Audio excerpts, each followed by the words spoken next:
Tamir Rice, Sandra Bland, Breonna Taylor, George Floyd. What do all these names have in common? These are all people that have been victims of police brutality. Police brutality has been an issue in America for minorities since the conception of policing. Within these past 10 years, we've seen a great increase of awareness and criticism of the American police system and their treatment of Americans. However, despite this rising awareness and criticism, American families are still severely impacted by inappropriate policing behaviors every day. The trauma that families go through at the hands of police can permanently damage family dynamics and growth. In this speech, I will be discussing police brutality and its impact on American families. As a human development and family studies major, I do a lot of research surrounding family development, mental health, and factors that can affect these topics. First, I will discuss police brutality and its origins. I will then discuss who is most at risk of being brutalized by police. And lastly, I'll discuss how police brutality affects families and their dynamics. So in order to understand why police brutality disproportionately affects people of color, we need to first look at the origins of policing in the United States. Senior lecturer of Islamic Studies and Economics at Euclid University, Mohammed Al-Hashimi, has gone into extensive research on this topic. He states that with the increasing popularity of slavery during the antebellum period, slave owners began to see a rise in resistance from enslaved Africans. In order to control runaway or disobedient slaves, colonists would form armed slave patrols that would hunt down, capture, and torture runaway slaves that had escaped their plantations. During this time, further out west, we also saw armed militias formed by colonists with the sole intention of forcibly removing indigenous peoples from their land with the intention of using that stolen land for farming using slave labor. As stated by Dr. Roxanne Dunbar Ortiz, the modern day police systems we have currently originated with the sole purpose of removing, capturing, lynching, and murdering of people of color. These institutions have been passed down generationally and have evolved into our modern day police departments.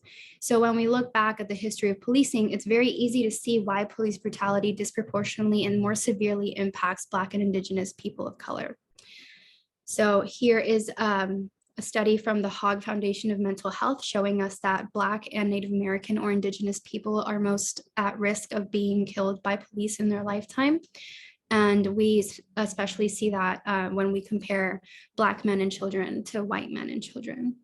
So now that we know where the concept of policing originated and why it affects Black and Indigenous people disproportionately, we're going to discuss how police brutality affects American families and their dynamics. So it's well known that parents constantly worry about their children's well-being and safety. However, parents of children of color not only have to worry about this, but there's an added layer of fear that their child will be mistreated by the world based off of their skin color.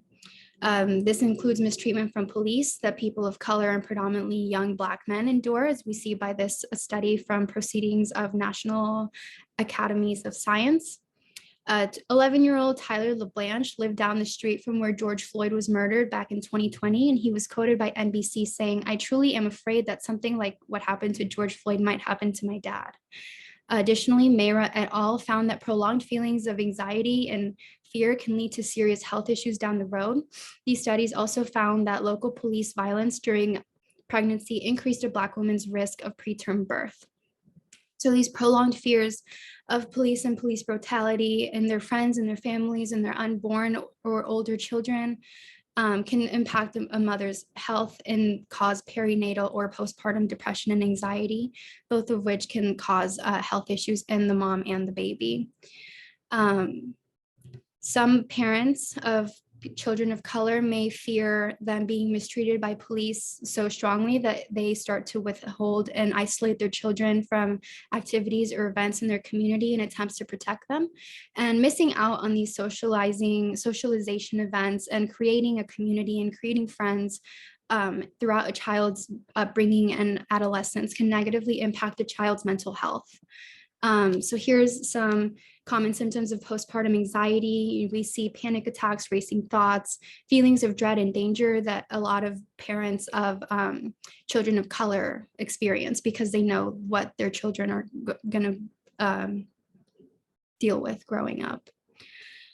So when these opportunities of socialization and creating a community are taken from a child, it can impact their social skills as well as their self-esteem. And those social skills, and self-esteem can turn into mental health issues such as anxiety and depression, which can be long-lasting and require professional help to absolve. And all of these issues would stem from a parent's fear that their child of color would be targeted or harassed or worse by police. Aside from these mental health issues, all that isolation that these children are experiencing because their parents want to protect them could lead to a rift in a parent-child relationship, as they may blame their parent for the isolation they experience. So police brutality, of course, is an unfortunate factor that parents need to consider when raising their child to interact with the outside world. And while police brutality does affect all sorts of demographics, it's important that we analyze and understand why it disproportionately affects Black and Indigenous people of color.